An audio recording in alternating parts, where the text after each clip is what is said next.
Buenas noches a todos y a todas. Vamos a dar comienzo al encuentro virtual de hoy a cargo del doctor Mateos.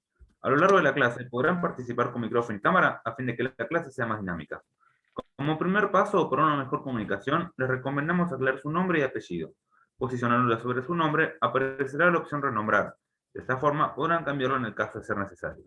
Para que la clase se desarrolle de forma ordenada, recomendamos abrir el micrófono cuando quieran participar y luego cerrarlo para evitar que se produzcan ruidos ajenos a la clase. Por último, ante cualquier dificultad, pueden escribirme por medio del chat privado para ayudarlos. Muchas gracias y cuando quiera, doctor, puede comenzar. Perfecto. Voy a compartir el PowerPoint. Bueno, buenas noches. ¿Me escuchan todos bien? Los leo. Tengo el chat por acá, así que... Perfecto. Bueno, muy bien.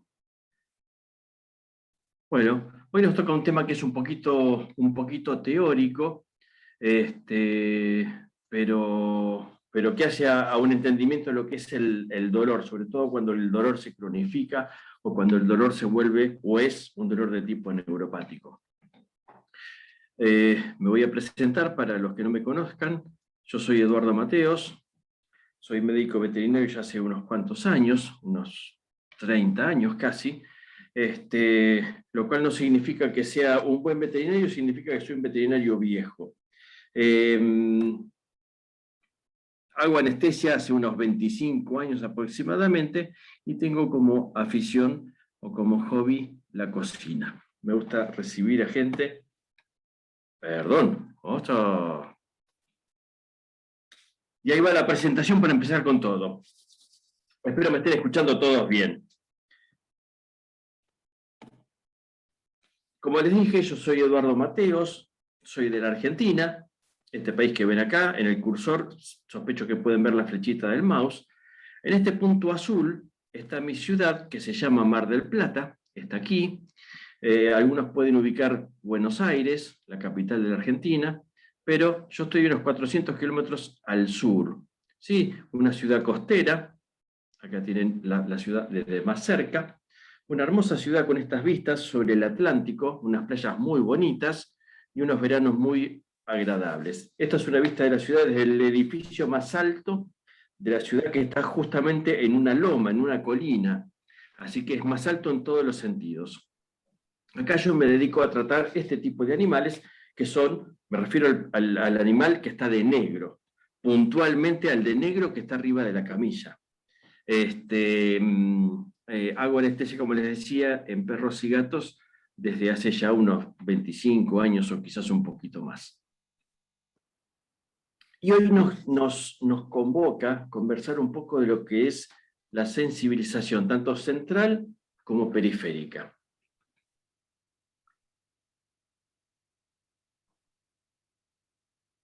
Estaba mirando la cámara, que no aparezco en la cámara, así que seguramente está inhabilitada, no hay problema. Sospecho que no me ven, o sí me están viendo.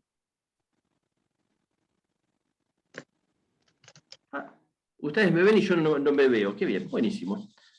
Cosas de la cibernética. Perfecto, bueno, podrán ver seguramente mi blonda cabellera, que me llega hasta la cintura, aunque la disimulo un poquito. Bueno, vamos a hablar de la sensibilización periférica y la sensibilización central y sus estrategias farmacológicas. Yo tengo el chat abierto, espero que no les esté molestando en la imagen, y si quieren ir haciendo preguntas, yo no tengo ningún inconveniente de ir pausando e ir contestando. Por ahí se me escapa alguna, sabrán disculpar. La sensibilización no es ni más ni menos que la disminución en el umbral y un aumento en la magnitud de la respuesta a un estímulo nocivo. Vamos a suponer que la sensación dolorosa va de 0 a 10. ¿Sí? Esto es totalmente figurativo, esquemático. La sensación dolorosa va de 0 a 10. 0 es nada de dolor, 10 es el máximo dolor que podemos tener. Supongamos que el umbral es 4. O sea, por debajo de 4 estamos hablando de que tenemos una sensación agradable, quizás cada vez puede ser una caricia cada vez más fuerte, hasta que en un punto comienza a ser dolorosa. Ese sería el umbral, el número 4. Entonces, la sensibilización sería que se disminuye ese umbral, en vez de ser 4 sería 3 o sería 2, y encima hay un aumento en la magnitud de la respuesta. O sea, en vez de responder de acuerdo al impulso, respondemos con exageración a esa sensación nociva. Para lo que les guste Pink Floyd, van a ver algunos dibujitos de Pink Floyd. En definitiva, la señal nociceptiva que se repite o se mantiene en el tiempo, supongamos, por ejemplo, una hernia de disco. Sí, es una lesión que está todo el tiempo mandando información de dolor al cerebro. Sí, entonces es una señal nociceptiva que se repite o se mantiene en el tiempo. Eso va a llevar a que haya modificaciones neuronales, lo que se denomina plasticidad neuronal. Las neuronas van cambiando sus funciones para poder suplir y para poder cumplir lo mejor posible su función. Y finalmente se modifica ese umbral y la intensidad de la sensación dolorosa. Van a ver a lo largo de la charla que yo voy a repetir desde diferentes puntos de vista los mismos conceptos. En definitiva, la señal nociceptiva se repite en el tiempo, las neuronas comienzan a modificarse y hay una modificación en el umbral y en la intensidad de la sensación dolorosa. En definitiva, hay un aumento de la capacidad de respuesta de las neuronas nociceptivas a un impulso doloroso que podemos considerar como normal, y encima hay un reclutamiento de una respuesta a entradas normalmente por debajo del umbral. ¿Sí?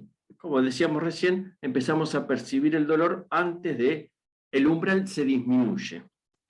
Sería más fácil la frase. Esto hace que, como decíamos, caiga el umbral y aumente la respuesta. Esto está mediado por fibras C. Y un poquitito más adelante vamos a ver. ¿Sí? Hay diferentes fibras por donde se transmite el impulso doloroso. En el caso de la sensibilización periférica, va por las fibras C.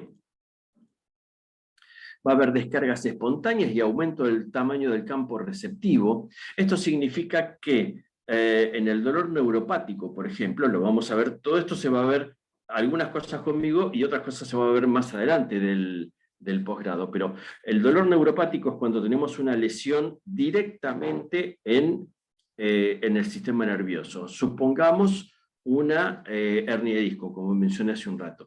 Se caracteriza, entre otras cosas, por hacer descargas espontáneas, descargas eléctricas espontáneas. Quien tenga un dolor neuropático, que tenga hernias de disco, yo soy uno de ellos, va a poder afirmar lo que estoy diciendo, que por ahí estamos quietos, relajados, sentados, y de repente sentimos una electricidad muy, pero muy potente, o incluso como que quemara una parte del cuerpo. ¿Sí? Esas son esas descargas espontáneas. Y encima un aumento del tamaño del campo receptivo. Y clínicamente la sensibilización la vamos a poder detectar por dos fenómenos, o tres fenómenos. Wind-up, hiperalgesia y alodinia. Y ahora vamos a describir estos nuevos conceptos. El fenómeno de wind-up es un aumento progresivo de la respuesta a un estímulo eléctrico repetitivo. Por ejemplo, dijimos que 0 es nada de dolor, 10 es el máximo dolor que podemos tolerar. Si yo genero un daño, supongamos 5, el paciente, la persona, va a sentir un dolor y va a tener una respuesta acorde a ese dolor, una respuesta 5. Ahora bien, en el fenómeno de wind-up hay un aumento progresivo de esa respuesta. O sea, tengo un dolor que genero 5, la respuesta va a ser 5. Pero el dolor vuelve a generarse y la respuesta va a ser 6. Y el dolor vuelve a generarse y la respuesta va a ser 7.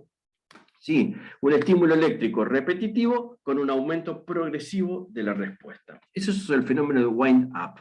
En inglés, para los que no manejen muy bien el idioma, yo no lo manejo muy bien, pero sé que wind-up es algo así como reciclarse, retroalimentarse. La hiperalgesia no es ni más ni menos que una respuesta aumentada a un estímulo doloroso y desproporcionada a un estímulo doloroso. Por ejemplo, un dolor de una intensidad 5 que genera una respuesta de intensidad 8. No tiene ningún sentido de primera instancia que la respuesta 5 genere un dolor 8. Y finalmente la alodinia, que no es ni más ni menos que la sensación dolorosa ante un estímulo no doloroso. Sí, por ejemplo, cuando vamos a la playa, nos quemamos con el sol, ¿sí? O nos quemamos en la cocina de una casa, nos quemamos el dorso de la mano, pero muchas veces se forma una ampolla y ya con tocar el antebrazo ya está generándose un dolor. Uno ya está atento porque va a doler y hasta duele. Eso es la alodinia, una sensación no dolorosa que se transforma en dolorosa, ante un estímulo no doloroso, perdón. Ese es un muy buen ejemplo el que les di. Ahora bien, en la actualidad se considera que la hiperalgesia, ¿sí?, es una perturbación del sistema nociceptivo con sensibilización tanto central como periférica. En definitiva, algo que caracteriza a la sensibilización periférica y central son estos tres fenómenos, sobre todo la hiperalgesia.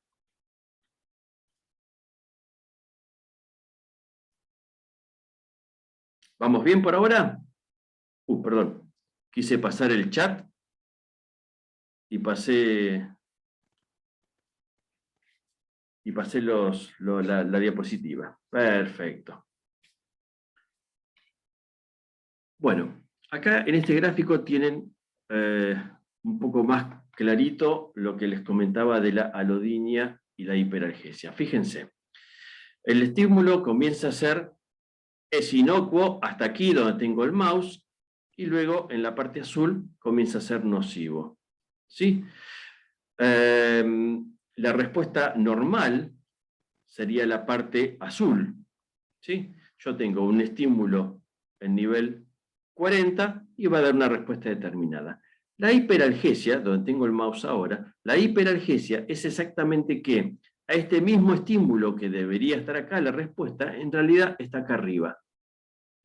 Y la alodinia sería que antes de sentir como nocivo una noxa, en realidad estamos sintiendo dolor antes de que se transforme en doloroso ese estímulo. Una sensación dolorosa ante un estímulo no doloroso. Esta es la representación de la hiperalgesia y de la alodinia. Como les dije,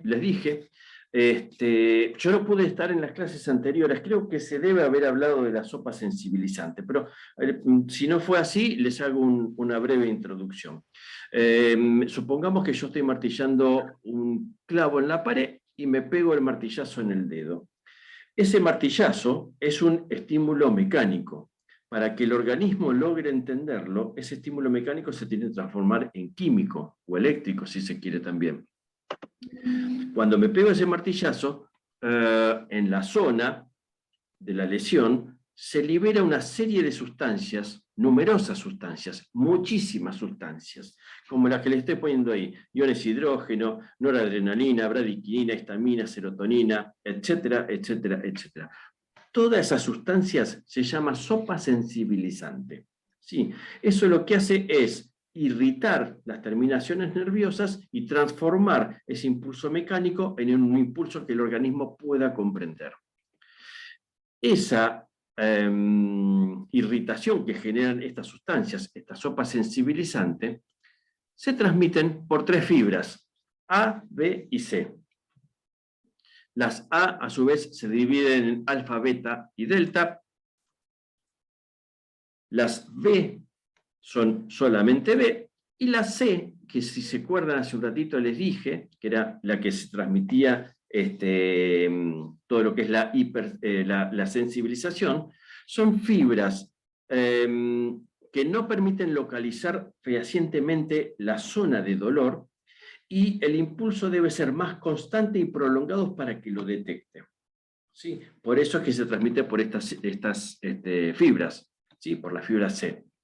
Y están encargadas estas fibras C de la nocicepción, tacto, temperatura, y son receptores en definitiva polimodales. Pueden percibir diferentes formas de dolor. En definitiva, y volviendo a repetir, como les dije, todo, tenemos una zona roja, que es donde yo me pegué el martillazo. Esta zona roja puede ser, para hacerlo más gráfico en algo persistente, podemos decir una hernia de disco. Hay un daño tisular y se segrega esta sopa sensibilizante con histamina, serotonina, leucotrienos, etcétera, etcétera, etcétera. Eso hace que se amplíe la zona de dolor. En vez de dolerme solamente el lugarcito donde está la lesión, se amplía la zona. Hay un aumento de esa zona con aumento del espacio extracelular, con toda esa sopa sensibilizante dando vuelta, y activación de nociceptores dormidos. Eso hace que llegue más información al cerebro todavía. Saturamos al cerebro de información. La sensibilización, en definitiva, se asocia a reducción en el umbral de activación, aumento en la capacidad de respuesta, y los mecanismos son la inflamación tisular secundaria a una lesión, los cambios en la propia neurona y la inflamación neurogénica.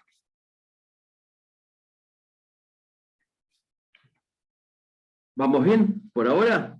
¿Los estoy aburriendo demasiado?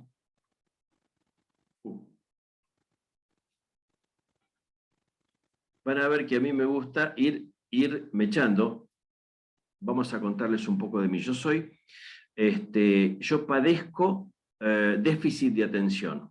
Entonces, si yo estoy mucho tiempo en una charla, que alguien me está dando a mí una charla, y no me dispersa cada tanto, me disperso yo solo. Entonces tengo la costumbre que en mis charlas, cada tanto, me salgo del tema para reactivar la atención y para contarles un poco quién soy, ¿no? Para conocernos un poco mejor. Yo les conté que trabajo en Mar del Plata con estos animales, perros y gatos. Pero hay una isla que se llama Isla de Lobos, que tiene 700 por 900 metros, una isla muy chiquitita, que está en Uruguay, está frente a las costas de Punta del Este, en este lugar, es la parte más austral de Uruguay. Es una isla que queda aproximadamente unos 20-30 kilómetros mar adentro. Acá tiene una vista de la isla aproximándonos en barco. En este lugar solamente hay un faro, 2 personas de la gendarmería, o no sé cómo se llama el organismo de militares que cuidan este faro. En Argentina se llama gendarmería, o prefectura. Y aparte de esas 2 personas, hay una persona más que cuida las viejas instalaciones, que eso es esto que está por aquí, de una vieja factoría donde se faenaban lobos marinos. En la década del 90, este lugar se clausuró, se prohibió la faena de lobos marinos, y ahora solamente es una reserva natural para estos lobos marinos. Acá tenemos los lobos marinos. Acá tenemos otro, esto es un enuacuario. Hace poquito hicimos una anestesia, hice yo una anestesia en un lobo marino. El lobo marino, claro, ese que está en el medio, no que está con barbijo negro. No me confundan. Por si no lo recuerdan, son mamíferos marinos. En la isla se van aislando por diferentes lugares. Esta es la parte de la maternidad, donde van todas las hembras con sus crías. Y acá tienen un lobito que está pronto a tomar leche de la teta de su madre. Y, para que me crean, ahí tiene toda la boquita llena de leche este muchacho. ¿Sí? Ahí yo realizo anestesias, formo parte de un grupo de investigadores de diferentes partes del mundo, Estados Unidos, Japón, Brasil, Argentina, y yo realizo anestesias en estos animalitos para instrumentarlos, ponerles cámaras, GPS, telémetros, y averiguar sobre diferentes hábitos de estos muchachos.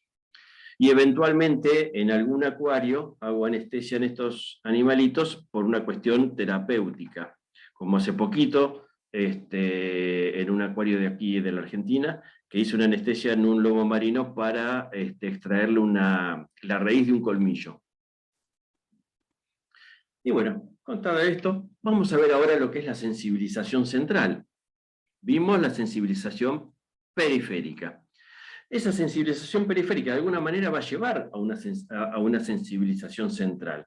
Sí, tomen esto como que el organismo está todo el tiempo, con el ejemplo de una hernia de disco, está todo el tiempo recibiendo información, el sistema nervioso, de que hay una parte del cuerpo que le duele. Entonces, gráficamente, el organismo le está diciendo al cerebro, me duele, me duele, me duele, me duele, me duele. En un momento el cerebro explota, cuando explota baja el umbral y empieza a sentir más dolor, se desestabiliza todo. En el caso de la sensibilización central, es un aumento en la eficiencia de la transmisión de la señal dolorosa y puede persistir incluso aún cuando cesa el impulso doloroso. Sí, esto va de la mano también con el fenómeno de dolor crónico que se va a ver en algún momento, pero ocurre que justamente eso, el cerebro se saturó tanto de información que aún eliminando la causa, el cerebro sigue percibiendo sensaciones dolorosas.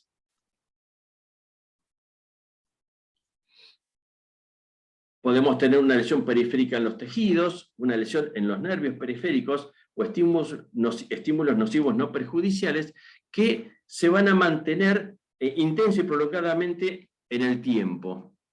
Eso va a llevar a cambios en la excitabilidad de membrana, ¿sí? La membrana va a estar mucho más alterada, cambios en la eficacia sináptica y reducción de la inhibición de la sensación dolorosa. Por lo tanto, la sensibilización central es un desacoplamiento de la relación estímulo-respuesta con el dolor. Sí, es un desacoplamiento. Llega un punto en el cual el organismo, aún no existiendo la noxa que está generando el dolor, el organismo siente dolor. Eso sería la sensibilización central.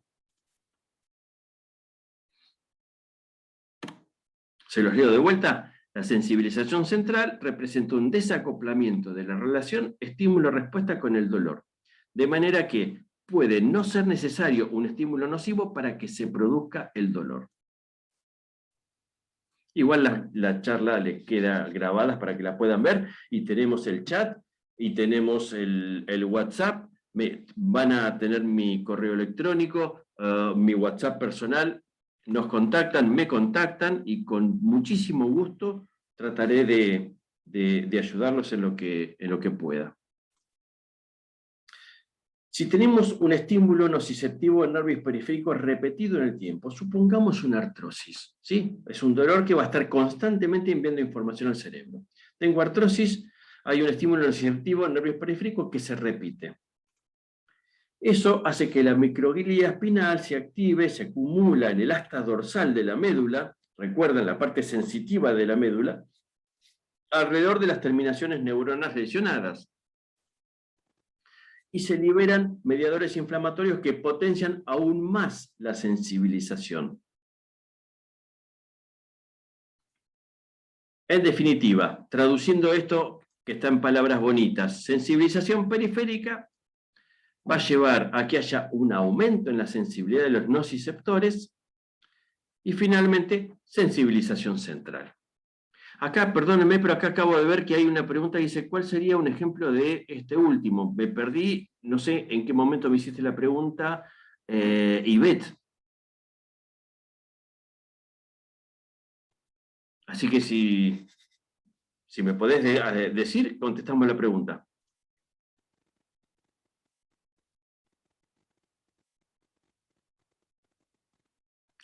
De alguna manera te diría que sí. Van de la mano, sensibilización periférica con sensibilización central. En definitiva, un estímulo nociceptivo persistente. Esperen que voy a correr. Se activan proteinquinasas, receptores N-metil de aspartato. Todo esto se va a ir viendo a lo largo del posgrado. No se asusten por las palabras raras. Sí, se acumula calcio a nivel intracelular. Hay aumento en la secreción de neurotransmisores excitatorios, aumento de la capacidad de respuesta. Fíjense que estamos repitiendo todo el tiempo los mismos conceptos desde otro punto de vista. Sí, y se garantiza la transmisión nociceptiva de larga duración en el asta dorsal. Fíjense en este gráfico, no lo vamos a desglosar profundamente, pero miren lo siguiente. Se liberan diferentes sustancias, ¿sí? Sustancia P, y hago hincapié, recuerden, sustancia P, que es la violeta, factor neurotróficos, glutamato, diferentes sustancias liberan las terminales nerviosas, ¿sí? Y estas sustancias provocan una cascada de pasos, no los vamos a desglosar, perdonen. No me interesa que sepan puntualmente si se activa tal receptor o tal otro receptor, pero fíjense que todo lo que estamos liberando acá llevan de una forma a otra a sensibilización a corto y a largo plazo. En definitiva, recuerden, es una sobresaturación de información que tiene el cerebro cuando hablamos de sensibilización. ¿Sí? Esta es una vista de Mar del Plata. En Mar del Plata tenemos, cada vez están pasando las ballenas más cerca de la costa, en esta época justamente. Ellas van rumbo al sur a aparearse. Y se está transformando una atracción justamente turística el poder hacer avistamientos de ballenas desde la costa, que es lo recomendado, ya que desde el mar lo que hacemos es entorpecer su camino y alterar sus costumbres, su ecosistema. En definitiva, sensibilización central. Diferentes estímulos a las neuronas del asta dorsal pueden contribuir al inicio de la sensibilización central, juntos o separados. Se activan fibras A, beta. ¿Recuerdan? Dijimos que hay fibras A, B, C, y dentro de las A tenemos las beta, que son las que se van a activar.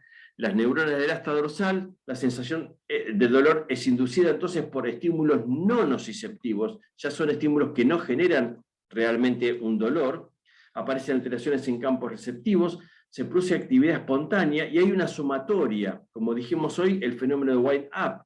Un estímulo 5 produce una respuesta 5, un estímulo 5 produce una respuesta 6, un estímulo 5 produce una respuesta 7. ¿Sí? Ese era el fenómeno de wind-up. Y esta repetición de estímulos genera una respuesta cada vez más intensa. Va aumentando, es el fenómeno de wind-up, lo volvemos a repetir. Y una vez que se estableció la sensibilización central, esta se puede mantener por un estímulo nociceptivo de bajo nivel o por diferentes tipos de estímulos no nociceptivos, distintos de lo que causaron la sensibilización central original.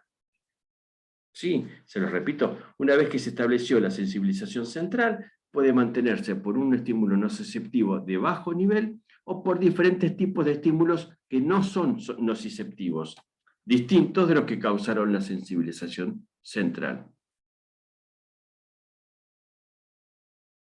Ok, acá me están pidiendo que hable un poquito más despacio. Espero poder hacerlo. Espero poder acordarme. Por ahí me acelero un poco con los temas. Los mecanismos de hiperalgesia pueden ser una sensibilización periférica, dolor nociceptivo, inflamación, y en lo que es la sensibilización central, recuerden el fenómeno de wind-up, la hiperexcitabilidad en el asta posterior o asta dorsal, y el papel de receptores N-metil de aspartato, NMDA, la sustancia P, que les pido la recuerden, y metabolitos del ácido araquidónico. Recuerden que recién les comenté que la sensibilización central va a estar mediada por fibras A beta, estamos aquí, sí, que perciben sensaciones táctiles inocuas. Y para repetir o resumir un poquito lo que es la sensibilización central, tenemos un nociceptor que se lesionó en el origen. Se produjo una sensibilización periférica. Y ves, acá te estoy respondiendo un poco lo que mencionaste recién. ¿Sí? Tuvimos la sensibilización periférica con aumento del campo receptivo y activación de nociceptores que estaban dormidos. Eso va a llevar que haya un aumento de la excitabilidad de neuronas medulares, del asta dorsal, recuerden siempre, glutamato, N-metildeaspartato, AMPA, receptores caínicos, etc. Las neuronas postsinápticas ascendentes, o sea, las vías que van hacia el cerebro, se hipersensibilizan, aumenta la magnitud y la duración de la respuesta. Recuerden el fenómeno de wind-up, aumenta la magnitud y la duración de la respuesta a estímulos adicionales y a los de bajo umbral. Las fibras A beta superan ese umbral y se activan las neuronas medulares ascendentes. Y ahí llega toda la información al cerebro. La única forma que tenemos de evitar la sensibilización central es anticipándonos a la generación del dolor. ¿Sí? Anticipándonos a esta sensibilización periférica. ¿Cuál es el momento que consideran ustedes en el cual podemos anticiparnos a la generación del dolor? Yo no puedo anticiparme al martillazo que me voy a dar en el dedo. Previo a una cirugía, perfecto, Mariana, excelente. La cirugía es un trauma totalmente controlado. Sabemos que le vamos a infligir un dolor al paciente.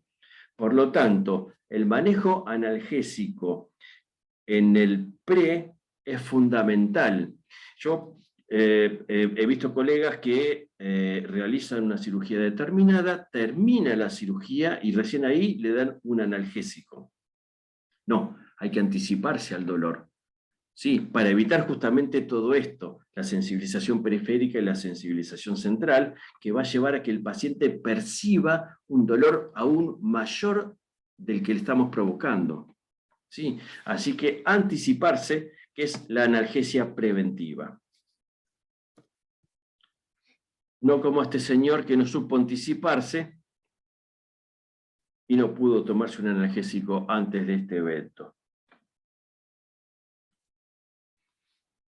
Como les dije, yo vivo acá en Mar del Plata, trabajo con los perritos y los gatitos, trabajo también en esta isla con los lobos marinos, pero también las vueltas de la vida me han llevado a trabajar en este lugar, que es la península de Valdés.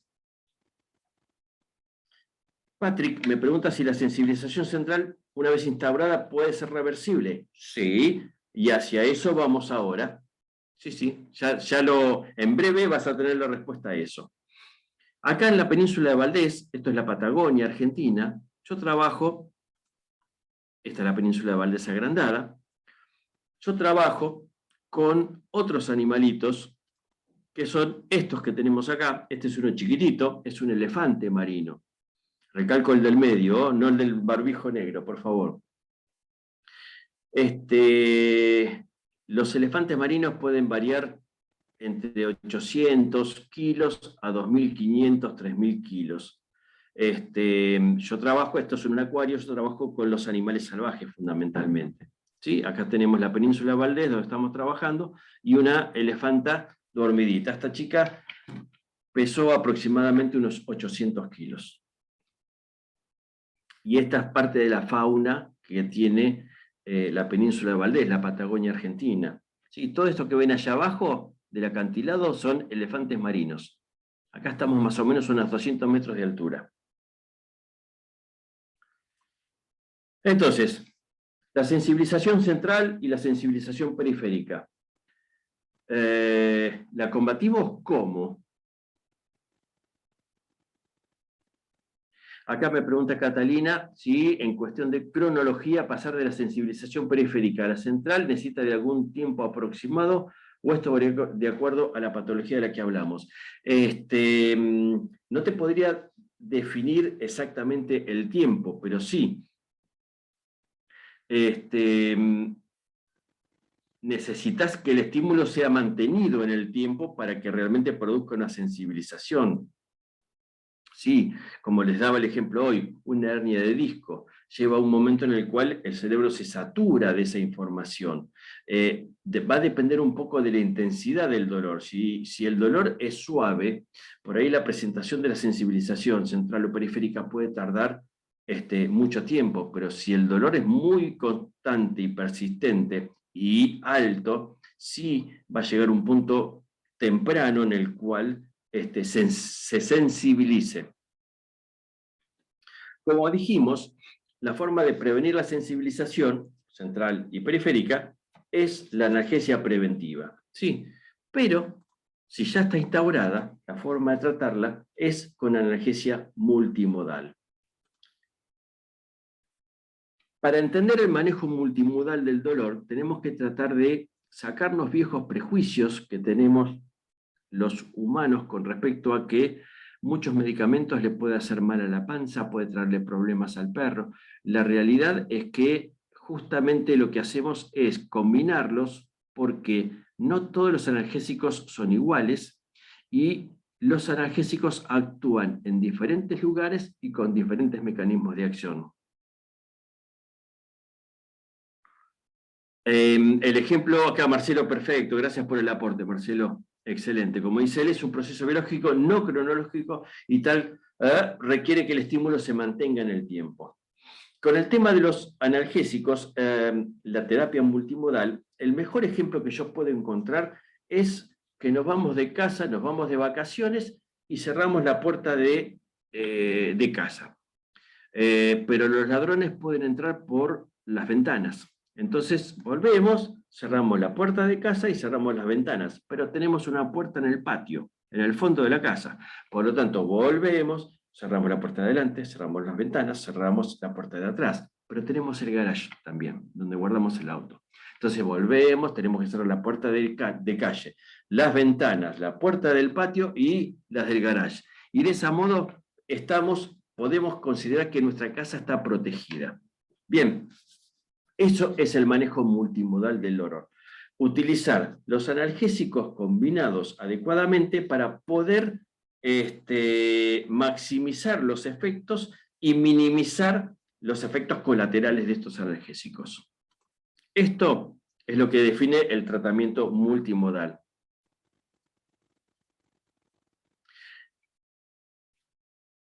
Esta combinación de drogas, según la Organización Mundial de la Salud, muy simplificada, cuando el dolor es leve, sugieren un no opioide, como puede ser un meloxicam, con alguna coadyuvante, como puede ser, por ejemplo, un condroitin sulfato. Cuando el dolor es moderado, le sumamos un opioide débil. Y si el dolor es más severo, recurrimos ya a un opioide fuerte. ¿Sí? No obstante, para entender el tratamiento multimodal, tenemos que entender cómo se transmite el impulso doloroso hasta el cerebro. En el punto 1 tenemos lo que es la transducción. Es el ejemplo que yo les di hoy del martillazo en el dedo. ¿Sí? Se libera una serie de sustancias que llamamos sopa sensibilizante que irrita las terminaciones nerviosas y manda un impulso e interpreta eso como dolor y manda el impulso hacia estructuras superiores. Ese envío de la información se realiza, es lo que se llama transmisión, donde llegamos a la médula, donde se modula, se regula, y finalmente llegamos al cerebro, en donde percibe el cerebro ese impulso doloroso. En definitiva, transducción, transmisión, modulación, percepción. Seguimos con Pink Floyd. Las alternativas analgésicas que tenemos pueden ser farmacológicas y no farmacológicas. dentro de las farmacológicas, y solamente les estoy dando un pantallazo general, porque todo esto lo van a ir viendo más adelante. Yo simplemente estoy dando un puntapié inicial a todo esto que van a ir viendo más adelante. Incluso no está todo mencionado y los vamos a ver ahora, pero de una forma más o menos introductoria sería la palabra. Dentro de la farmacología tenemos opioides, AINES, corticoides, anticox-3, agonistas alfa-2, anticonvulsivantes, antidepresivos, etcétera, etcétera, etcétera. Y dentro de las no farmacológicas tenemos fisioterapias, crema con capsaicina, acupuntura, digitopuntura, masajes, confort, higiene, contacto humano. Sí, recordemos que nuestros pacientes sienten.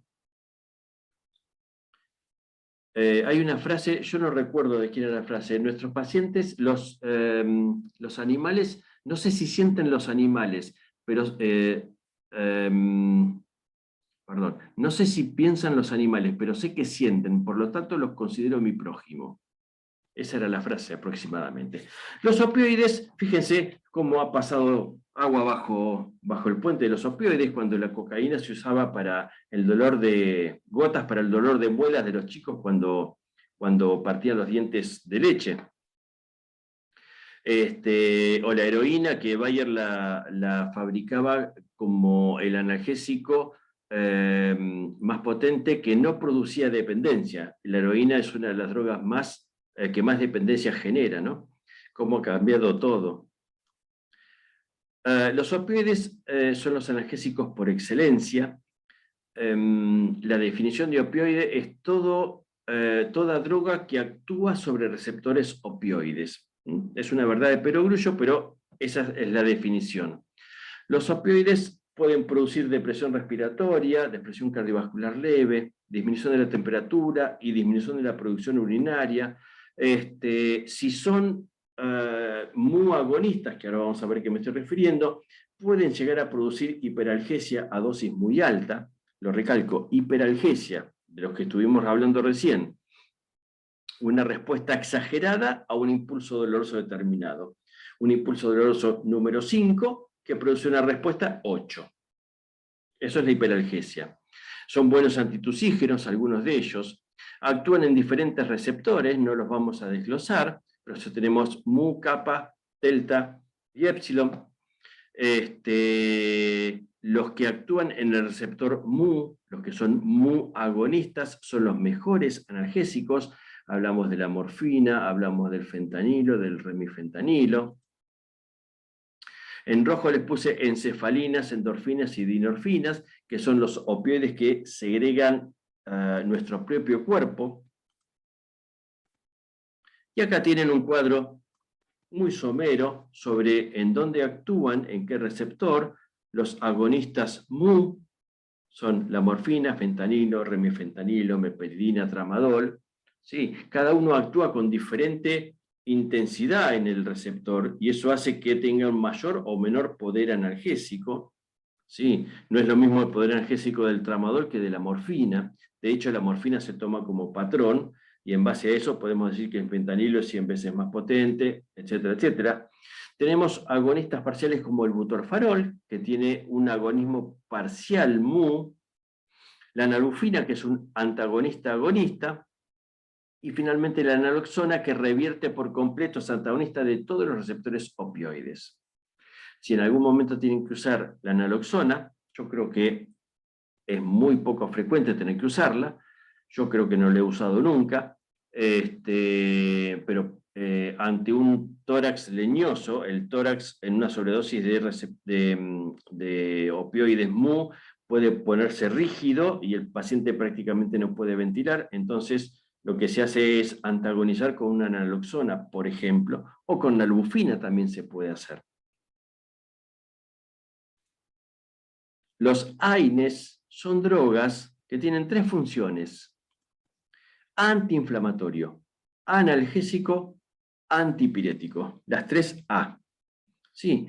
Funcionan los AINES a este nivel. ¿Sí? Tenemos la lesión.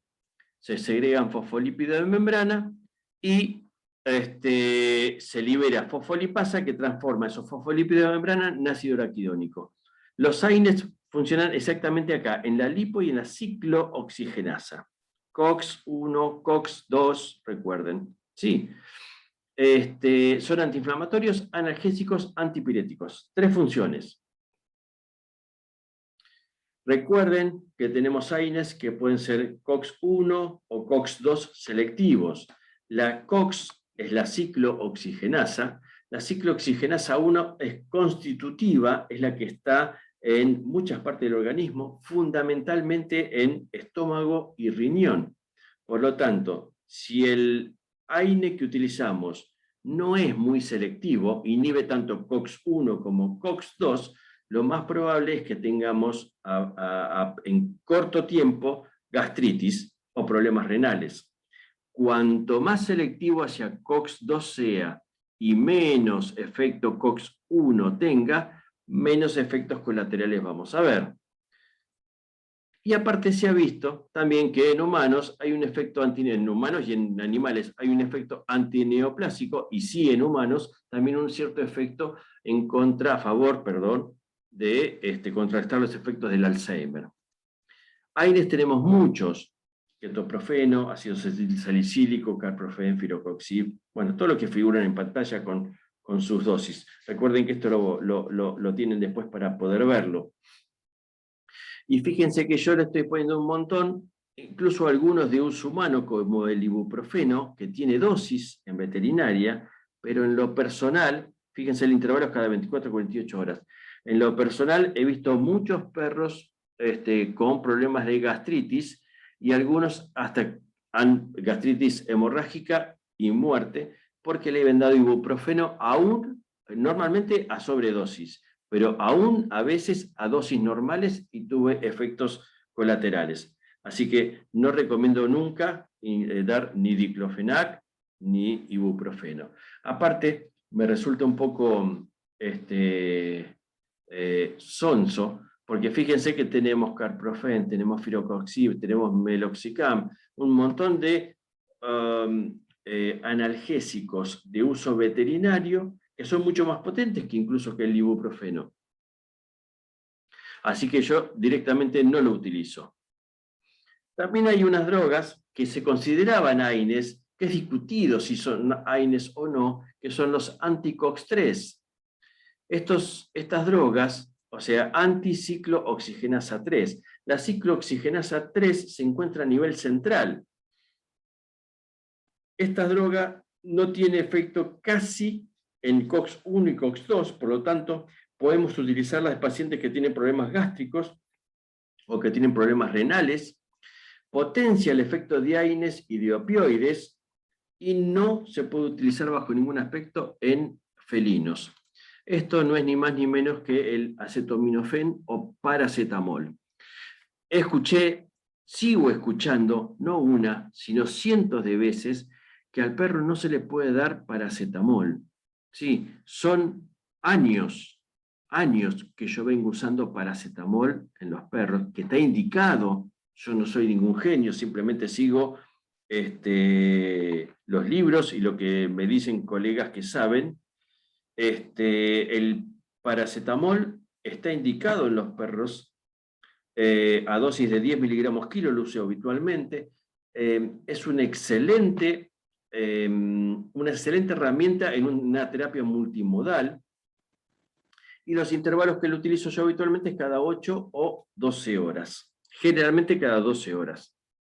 Por eso me da mucha pena cuando escucho a los colegas que tienen pánico al paracetamol, porque es excelente. Sí, como les dije recién, no se puede utilizar en felinos. Ahí sí tenemos un problema, porque el felino no lo puede metabolizar, se produce metamoglobinemia y el paciente se muere. Así que no en felinos, pero en perros de rutina lo utilizo, más que de rutina. También podemos utilizar alfa-2 agonistas, hablamos de silacina, medetomidina, dexmedetomidina. Son excelentes analgésicos viscerales, tienen corta duración, 30 minutos más o menos el efecto de la silacina, 2 horas el de la dexmedetomidina. potencian efectos sedantes y analgésicos de opioides. Y podemos utilizarlo tanto como dosis única o en infusiones a ritmo constante. Preparamos una solución a ritmo constante con fisiológica, por ejemplo, y dejamos ese goteo en el paciente que esté internado. Obviamente, tiene que estar internado ese paciente.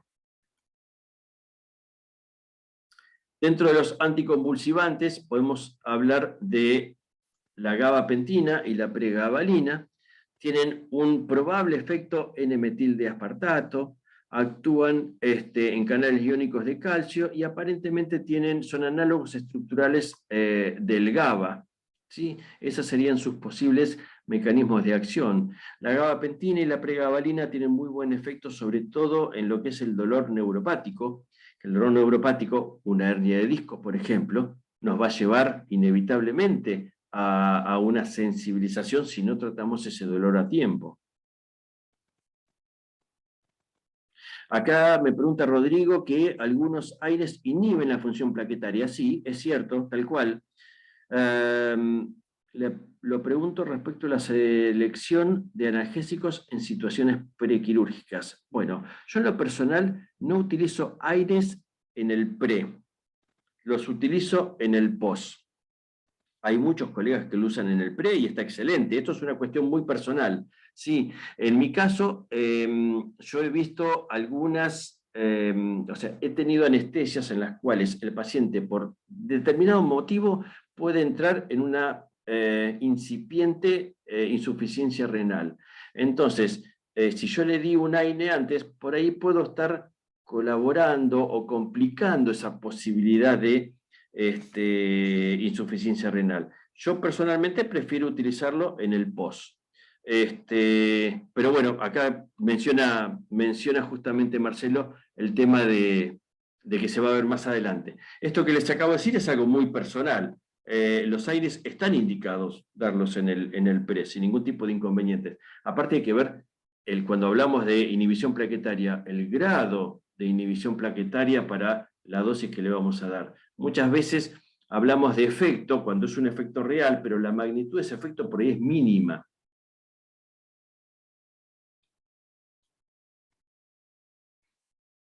Dentro de lo que son los antagonistas N-metil de aspartato, tenemos una droga que es anti-hiperalgésica, más que analgésica, anti-hiperalgésica. Recordemos que lo que es la sensibilización, la hiperalgesia es un hito importante. Entonces, esta droga anti-hiperalgésica no es ni más ni menos que la vieja y querida ketamina. ¿Sí? La ketamina es la estrella en lo que es la hiperalgesia. Yo la utilizo 0,1 a 1 miligramo kilo cada 4 a 6 horas. Utilizo la misma ketamina que es inyectable, vía oral. Marcelo, que está acá presente, la utiliza con una solución de Coca-Cola, lo cual está excelente, pues bien palatable para nuestros pacientes. Y como les dije, cuando tengo un paciente que me llaman porque está con un dolor neuropático, con un dolor crónico, que está hipersensibilizado este muchacho, la droga estrella que uso justamente es la ketamina. Es la que me ayuda a desensibilizar a ese paciente. Y también la gabapentina o la pregabalina actúan como antagonistas N-metil de aspartato, como antihiperalgésicos.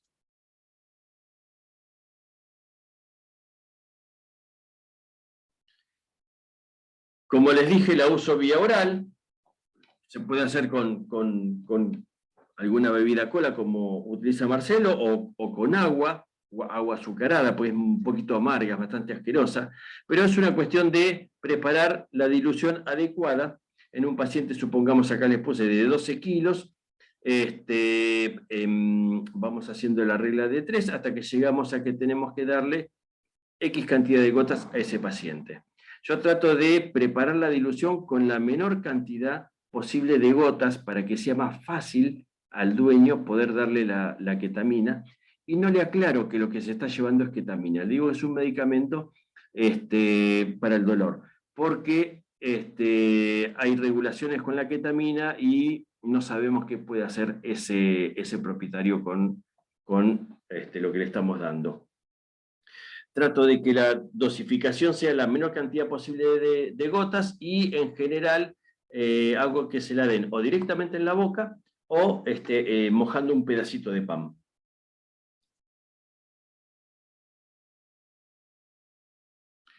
Y como bonus track, les puedo comentar de 3 drogas que yo suelo utilizar, que es la melatonina. La melatonina es la hormona que secretamos los mamíferos diurnos, ¿sí?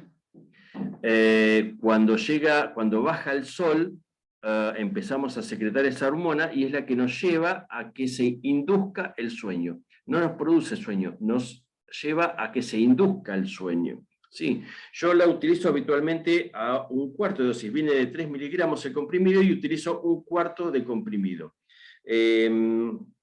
La melatonina lo que hace es ayudar al organismo a descansar porque aumenta la cantidad de sueño REM, ¿sí? ¿Recuerdan cuando se mueven los ojos que estamos dormidos? Promueve la formación de sueño REM y en esos momentos de sueño REM es cuando liberamos los opioides endógenos nuestros, los que hoy les dije que recordáramos. Entonces, de esa manera colaboramos con todo el arsenal de drogas que le hayamos dado a nuestro paciente. Otra droga a tener en cuenta es el maropitant. Yo les dije hoy se recordaron la sustancia P. El maropitant es un excelente antivomitivo. Funciona justamente inhibiendo a la sustancia P. Entonces, aparte de evitar que vomite el paciente, al inhibir la sustancia P, colabora en lo que es evitar la sensibilización central y periférica. Y otra droga que podemos utilizar, que no son habituales, es el dimetilsulfóxido o DMCO. Acá en la Argentina se utiliza mucho en equinos. Viene inyectable. Yo utilizo la fórmula que viene tópica, es como un aceite, y es muy buen analgésico local y hace que se penetre cualquier tipo de medicamento hacia una lesión. Entonces, supongamos una artrosis, podemos pincelar la zona de la artrosis con DMCO y algún corticoide, por ejemplo. Entonces el corticoide penetra hasta la zona de acción mucho más rápido.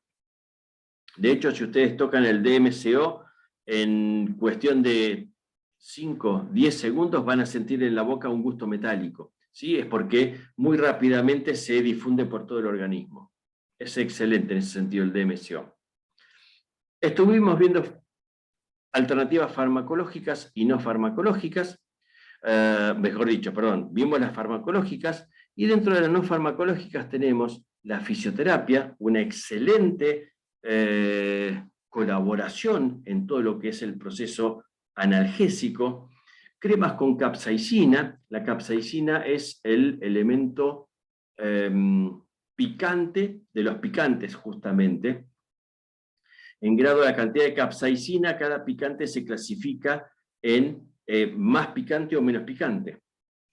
La acupuntura, las cremas con capsaicina irritan suavemente la piel, pero penetran y calman mucho el dolor, sobre todo el dolor articular.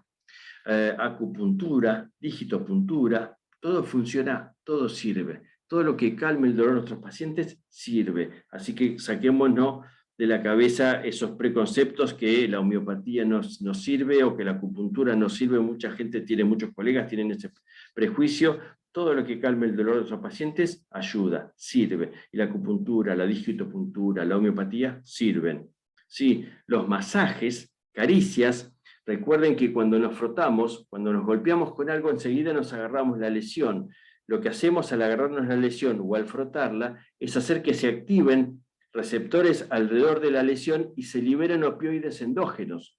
¿Sí? Por eso es que automáticamente o instintivamente nos agarramos la lesión o nos frotamos donde nos golpeamos.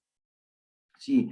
Higiene, nuestros pacientes, aunque nos parezca irrisorio, están más cómodos si están limpitos en una jaula. sobre todo que el grado de cercanía con sus dueños, hasta conviven o duermen en la cama, entonces el paciente realmente disfruta estar higienizado. Y el contacto humano, seamos humanos realmente. Y les voy a dar un ejemplo de un paciente que estaba sensibilizado, estaba con alodinia muy marcada. Este paciente era Snoopy. Snoopy era un Beagle macho de 8 años cuando me llamaron a mí. A los 3 meses de vida, la propietaria tenía una particularidad de que anotaba absolutamente todo lo que los veterinarios le decían. Era muy meticulosa, tenía un cuaderno y ella me explicaba que como no entendía del tema, lo mejor que podía hacer era cuando volvía de la consulta, anotar todo para poder comprender lo que le habíamos dicho, lo cual me pareció obsesivo, pero totalmente claro, y a mí me sirvió un montón para tener una historia cabal de Snoopy. Snoopy a los 3 meses de vida, cuando ella lo compró, tenía una dificultad para caminar que por indicación del colega iba a resolver con el tiempo. La cuestión es que pasaron 5 años de vida y seguía con esa inestabilidad para caminar, Snoopy. A los 8 años me llaman a mí, me lo derivan, porque tenía temblor en la cabeza y en el pecho. Lo recalco, temblor de la cabeza y en el pecho. Dolor a la palpación cervical, le dolía el cuello muchísimo. Musculatura del cuello contracturada, era una roca, el cuello de Snoopy era una roca. Alodinia, cuando lo vio la primera vez no tenía el celular a mano para poder filmarlo, pero Snoopy, yo simplemente rocé los pelitos de la grupa para inyectarle una droga y estuvo aproximadamente unos 10-15 minutos a los gritos. Sí, rocé los pelos de la grupa. Un impulso no doloroso, una sensación no dolorosa que genera un dolor. Sí, alodinia. Lamentablemente no lo pude filmar eso, pero el grado de alodinia que tenía era impresionante, pobre Snoopy. Él trataba de no caminar y se apoyaba en las paredes, siempre con el cuello duro. El diagnóstico posible era una discopatía cervical que se confirmó por rayos X. La dueña no quiso hacer una resonancia, así que nos quedamos con el diagnóstico de rayos X. Y acá lo tienen Snoopy. Ahí le voy a poner una filmación. ¿La están viendo la filmación? Fíjense cómo tiembla acá. Con lo inquieto que son los Beagle, él se quedaba quietito. ¿Se ve bien el video?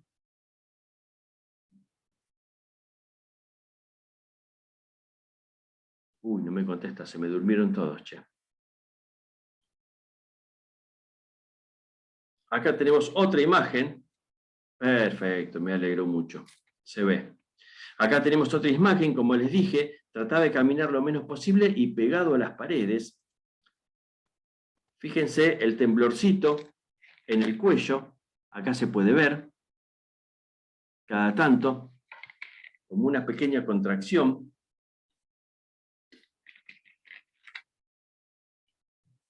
Snoopy estaba más que sensibilizado, pobrecito.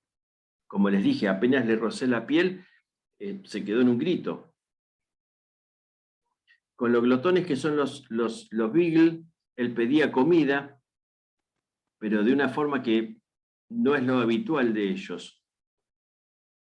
Totalmente duro su cuello. Y fíjense, ahora se va a ver nuevamente, fíjense el temblor de la cabeza y las orejitas.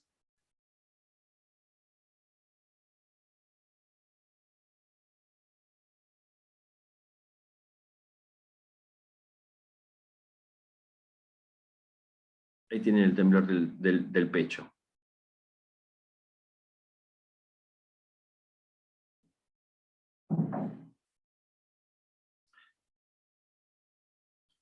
Peter, no, lo que tenía era, en realidad tenía calcificadas las vértebras y algunas hernias de discos cervicales.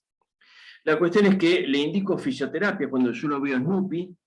La dueña no quería hacerlo porque eso significaba sacarlo. Sacarlo significaba que se pusiera nervioso. Entonces ella no quería hacer eso. Entonces buscamos una alternativa. Una alternativa fue que usara pretal y no collar.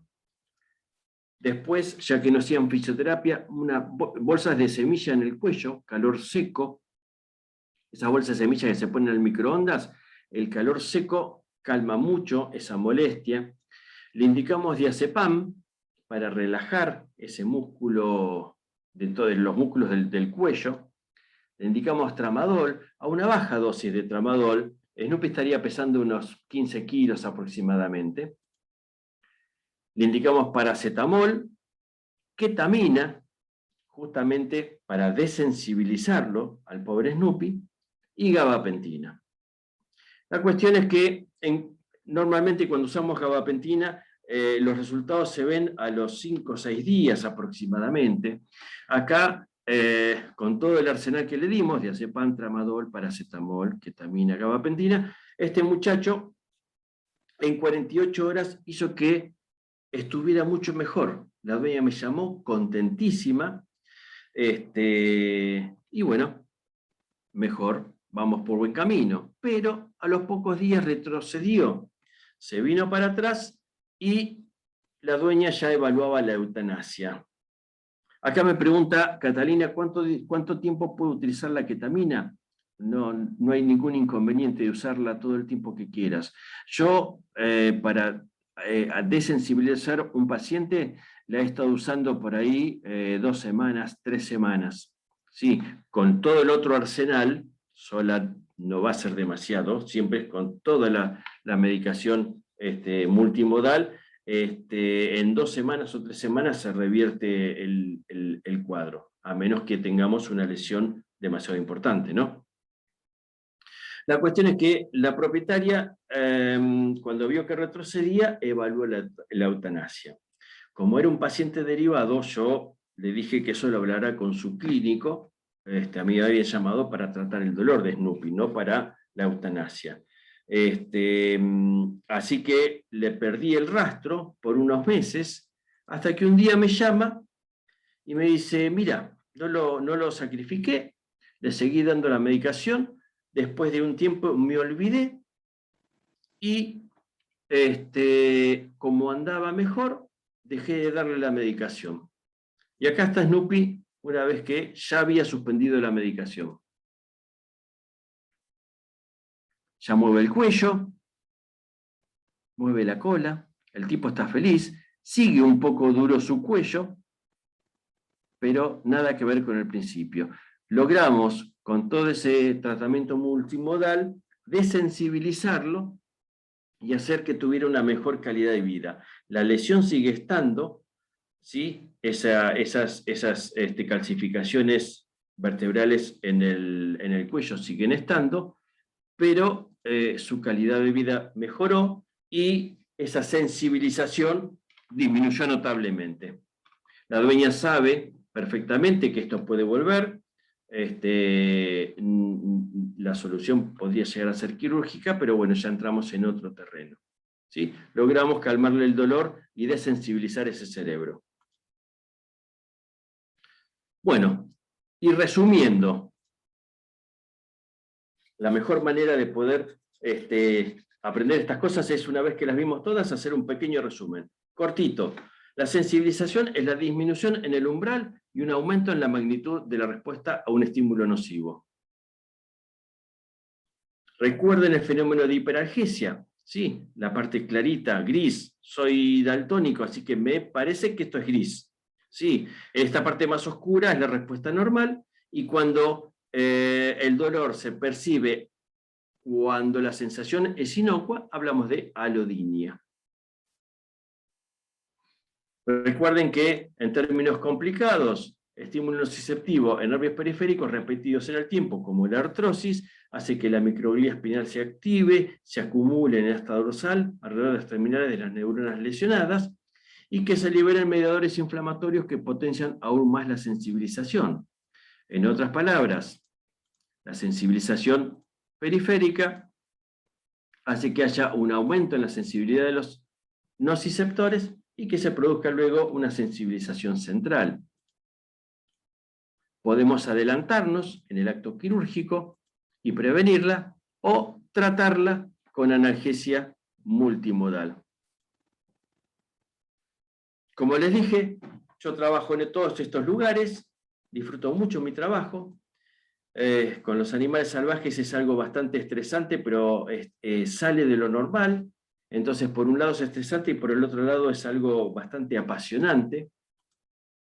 Y me gusta mucho la cocina y agasajar a los afectos y a la gente. En realidad me gusta mucho aprender de la gente, conversar, hablar, ya sea con un plato de comida, con una bebida o con un vaso de agua. Así que si alguno anda por Mar del Plata, solamente me tiene que avisar y siempre hay un plato de comida o alguna bebida para poder conversar y disfrutar de la vida. Espero no haberlos aburrido. Escucho sus preguntas, si es que hay alguna. Y siempre me gusta dejar algún mensaje estimulante. En Mar del Plata hubo 5 personas que hace muchos años, en la década del 80, habían dicho, en la década del 70, perdón, habían determinado que los aborígenes africanos habían podido venir a América simplemente por las corrientes y por los vientos. Entonces armaron una balsa, que es esto que ven acá, que es la balsa Atlantis. Esta es en escala, chiquitita. La balsa Atlantis creo que tenía 5 metros de largo. Y en el lapso salieron de Tenerife, y en el lapso de unos 60 días aproximadamente, llegaron a Venezuela. Y sus expedicionarios, más allá de haber hecho una labor antropológica muy importante, el principal de ellos dijo que una frase que a mí me encanta, que es que el hombre sepa que el hombre puede. Esta vista que tienen es del monumento que le hizo Mar del Plata a esta gente, a la expedición Atlantis. Y para dejarles un pensamiento realmente importante, recuerden que en el año 2020 más de 2.000 personas murieron practicando algún tipo de deporte. En cambio, solo 3 se murieron en la barra de un bar. Sepan decidir. Yo opto por la barra del bar. Deporte nunca. Muy bien. Esto fue todo, así que estoy a disposición. Acá me ponen, a ver, estoy tratando de agrandar el chat para poder ver las preguntas.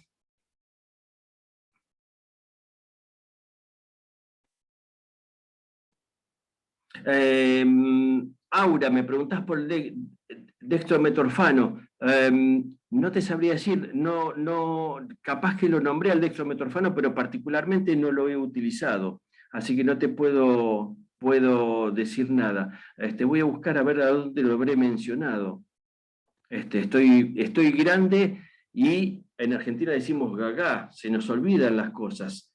Así que bueno, buscaré para ver cómo puedo resolverte la pregunta. Acá me pregunta Nicole, para tratar la sensibilización central intrahospitalaria con ketamina, desde mi punto de vista, ¿cómo obtenemos mayor beneficio? ¿Iniciar con infusión continua o administración cada 6 a 8 horas? Yo lo utilicé solamente en gotas cada 6 a 8 horas. Cada 4 a 6 horas te diría incluso. Se puede utilizar en infusión continua, pero requeriría estar hospitalizado, como bien decís acá. Pero yo lo he utilizado cada 6 horas sin ningún inconveniente. ¿Qué podemos utilizar en pacientes que se reagudizan su modelo de dolor? Y ahí habría que ver bien cuál es el origen de ese dolor. Sí, pero por un lado es eliminar la causa. Habría que ver cuál sería justamente esa causa. Y luego en base a eso poder armar un plan analgésico que incluso para que evite el dolor a futuro. Sí, Sí, Peter, la ketamina para Snoopy se la aplicaban de manera ambulatoria en la casa. Yo les di un goterito y ese goterito lo había puesto para que fuera una gota la cantidad que necesitaba Snoopy. Entonces, cada 6 horas, la dueña le daba las gotas a Snoopy. Se ponía la alarma a cualquier hora del día y de la noche para darle, fue muy meticulosa en eso la dueña. Y vía oral, tal cual, vía oral. Ya Marcelo Sisman les va a dar su versión de cómo preparar la ketamina con Coca-Cola. Yo, como les dije, la preparo con agua o agua azucarada y la ponemos en un pedacito de pan que absorba esas gotas. Acá me pregunta Mariana cómo indico el DMCO. En donde más lo he utilizado es en hernias de disco o en artrosis. Y lo que yo hago es, con un pincel, literalmente un pincel de pintar paredes, mojo el DMCO y en el caso de una artrosis le paso a toda la articulación del paciente. Y en el caso de hernias de disco, trato de abrir el pelo y que el DMCO penetre en la parte donde tenemos la hernia de disco, en la zona donde sea. De esa forma es un muy buen antiinflamatorio. Tiene la contra el DMCO que como es medio aceitoso, pegotea los pelos, entonces después de unos días o hay que lavarlo o hay que higienizarlo con alcohol para sacar ese pegoteo que le queda. Pero a mí me da muy, muy buenos resultados. De hecho, tuve la suerte de hacer un posgrado en medicina del dolor en la Facultad de Medicina de La Plata, y ahí en medicina era para humanos. Y mis compañeros, que eran todos médicos, intensivistas, anestesiólogos, odontólogos, tenían al DMCO como una droga sumamente cara e inaccesible. Entonces, a la clase siguiente, me les aparezco yo con una serie de frascos de regalo para ellos, para que utilizaran. Estaban contentísimos. Realmente es una droga que es buena, bonita y barata. Acá se utiliza mucho en equinos, no sé en el resto de América, pero es una droga buena, bonita y barata. Acá pregunta María Virginia si la ketamina se puede utilizar a esas dosis como premedicación para una cirugía. Sí, de hecho yo la uso muchas veces. Hay momentos en los cuales por ahí asocio un poquito de ketamina a 0,1, 0,2, 0,5 miligramos kilo, para adelantarme un poco al tema de la sensibilización que pueda haber. Acá me pregunta Fernanda si podemos utilizar la ketamina para infusión. Sí, se puede utilizar la ketamina para infusión. ¿A qué dosis? No me la acuerdo. Así de sencillo. La busco y te la voy a enviar en el WhatsApp. Pero no me la acuerdo, realmente no me la acuerdo. Y habéis escuchado que la ketamina no debe combinarse. Si se puede combinar con otros fármacos, sí, yo la he combinado. Si te referís en la misma jeringa o te referís a darla junto con otros fármacos. En ambos casos no hay ningún inconveniente. Acá me pregunta Agustín por la melatonina. Ese cuarto de comprimido, que son 0,75 miligramos, la utilizo total. Así sea un perrito chiquito o un perro grande, es la dosis total. Es como las hormonas que no van por kilo, que son dosis absolutas. Bueno, acá es de la misma manera. Esto es algo bastante no científico. El trabajo final que hice para el posgrado que comenté fue justamente con un colega, iba a decir, un médico de Colombia, en el cual investigamos el uso de la melatonina, y yo lo traspolé a veterinaria, obviamente. Y en humanos la dosis es absoluta, son 3 miligramos, un comprimido, no importa el tamaño del paciente. En este caso, la dosis es un cuarto de comprimido, no importa el tamaño del paciente.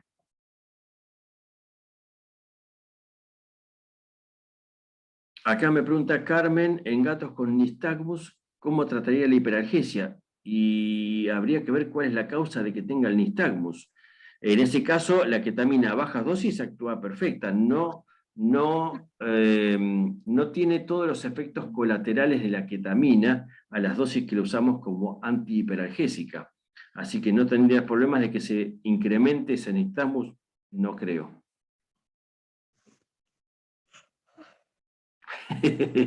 Catalina, que también con Coca-Cola y van a llamar a la policía, totalmente. El DMCO lo uso sin diluir, tal cual como viene. Bueno, gracias por los conceptos, me alegro, espero haber sido claro. ¿Se puede utilizar endovenoso? Sí, yo particularmente no lo he utilizado endovenoso, pero sí se puede utilizar endovenoso. Incluso el DMCO se puede utilizar vía peridural. Lo utilicé pocas veces, no tuve los efectos que teóricamente tenía que obtener. Sí, hubo una manifestación, una disminución del dolor, pero realmente no fue lo espectacular que me lo habían transmitido. Acá me pregunta el maropitán y qué dosis uso y qué vía. El maropitán lo uso a 1 miligramo kilo, es la misma dosis que como efecto antivomitivo, y lo utilizo tanto vía subcutánea como en algún caso lo puedo utilizar endovenoso. De hecho, el maropitán se puede utilizar vía endovenosa en infusión a ritmo constante. En lo personal, y esto es algo absolutamente, a mí me parece que es enriquecedor de este posgrado, porque no todos tenemos el mismo criterio y van a escuchar que yo digo A y otro va a decir B, y ambas son verdades. En lo personal, una droga que tiene una vida media tan larga, que son 24 horas, para mí no tiene mucho sentido darla en infusión continua. Sí, si tiene una duración de 24 horas. No obstante, en Brasil, por ejemplo, utilizan muchísimo las infusiones a ritmo constante de maropitán. Por eso les digo, esto es algo bastante personal. Acá Ani pregunta de la artrosis, ¿cuál es la mejor opción de manejo multipolar en gerontes con problemas renales? Bueno, eso lo vas a ver bien cuando hablemos de analgesias en diferentes casos, en AINES, pero es todo un tema manejar AINES en un paciente con problemas renales y gerontes. Pero una alternativa que se tienen son todos los coadyuvantes, condroitin-sulfato, glucosamina, el paracetamol es otra muy buena alternativa, se pueden utilizar opioides, e incluso hay dosis y esquemas de tratamiento con algunos AINES que lo van a ver en la clase específica que hay. Acá pregunta Grecia sobre qué AINE elegir para que no cause hemorragia intestinal o prevenir las úlceras. ¿Qué aspectos tomar en cuenta en nuestro paciente si es que no lo conocemos y entra en sobredosificación de estos? Lo más importante es poder hacer un análisis previo del paciente para poder saber si lo que le vamos a dar puede dañarle o no dañarle. Y la mejor forma es tratar de utilizar AINES que sean COX-2 selectivos. ¿Sí? Como les decía hoy, la COX-1 es la constitutiva, la COX-2 es la que se genera en el lugar de la lesión. Por lo tanto, utilizar la que inhibe a la COX que está en el lugar de la lesión, que es la COX-2. Acá me pregunta Fernanda, con un cardiólogo, mencionó que en las patologías donde no hay presencia de inflamación, cardiomiopatía dilatada, por ejemplo, él piensa que no hay dolor. Más, sin embargo, con el doctor Marcelo escuché en la clase grabada que existen nociceptores a nivel de pericardio. Entonces, ¿existe dolor o no en el corazón, con o sin inflamación? Mirá, yo te hago este planteo, Fernanda. Si una persona tiene un infarto, ¿sí? Lo primero que siente es un gran dolor en el pecho. Así que indudablemente hay terminaciones nerviosas en el corazón, no cabe la menor duda. Exacto, Joana. La ketamina que utilizo de forma oral es la misma que inyectable. Exactamente. Es la misma. Por eso es diluirla en una solución azucarada o en Coca-Cola, no digamos marca, bebida cola, porque como es un poco amarga, es desagradable, por ahí el paciente no quiere tomarla. Si se puede utilizar dipirona, me produce Grecia. Sí, tranquilamente. Yo no utilizo con giosina. La doctora Spampinato es una doctora con la que trabajo que hace endoscopía y es gastroenteróloga. Ella la utiliza mucho con giosina. Yo particularmente uso la dipirona sola, pero sí, no la mencioné, pero bien, en todo el esquema de dosis porque era un pantallazo que les estoy dando, una introducción. Pero sí, la dipirona es excelente, a 10 miligramos kilo está excelente como analgésico visceral. 10 miligramos kilo es la dosis que yo utilizo, Grecia. 10. Bueno, amigos, me parece que no hay más preguntas. Espero haber, acá me pregunta, ¿meloxicam inhibe la COX-2? Joana, sí, tal cual, inhibe la COX-2. Exacto. Espero haber aportado datos. Me alegro les haya gustado la clase, no los haya aburrido. Nos tocan en breve, creo que en un par de semanas, un par de clases más. Conmigo me van a padecer de vuelta diciendo mis pavadas. Pero bueno, para mí es un gusto poder colaborar. Lo que necesiten, como les dije, tienen mi WhatsApp, ahí el personal, tienen mi correo electrónico. Si tardo en responder es porque por ahí estoy muy ocupado, pero respondo todo lo que me preguntan, o por lo menos todo lo que sepa de lo que preguntan. Acá aprendemos todos, así que ya tengo para mirar el dextrometorfano, a ver qué es lo que habré puesto en su momento.